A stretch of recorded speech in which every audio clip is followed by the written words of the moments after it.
ये घर देखिएगा, यहाँ पे नेम प्लेट देखिए, ये इंडियन दीवारें आर्मी देखिए। के 4 स्टार जनरल का घर है, जो चीफ ऑफ आर्मी स्टाफ रह चुके हैं और सीडीएस रह चुके हैं इंडियन आर्मी के। मैं पाकिस्तानी यूट्यूबर्स, आप लोग इतने अच्छे अच्छे प्यारे प्यारे वीडियोस बनाते हैं, मैं देखता हूँ, मैं बहुत एडमायर करता हूँ आपको।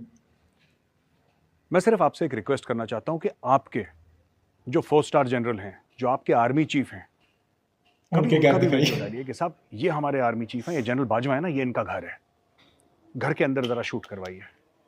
जनरल अशफाक परवेज कयानी, जनरल परवेज मुशर्रफ, उनको आप आइलैंड जाइए, शूट करवाइए। अपने जो जनरल्स हैं उनके घर दिखाइए, और तब मैं आपको बताऊंगा कि ये जो हमारे मुल्कों में जो अनफॉर्चुनेटली लड़ाई झगड़े का साइकिल है, और जो आप लोग कहते हैं ना इंडियन आर्मी ये करती है ये करती है, मैं फिर से वही बात कहूंगा जो मैंने बहुत पहले बोली थी।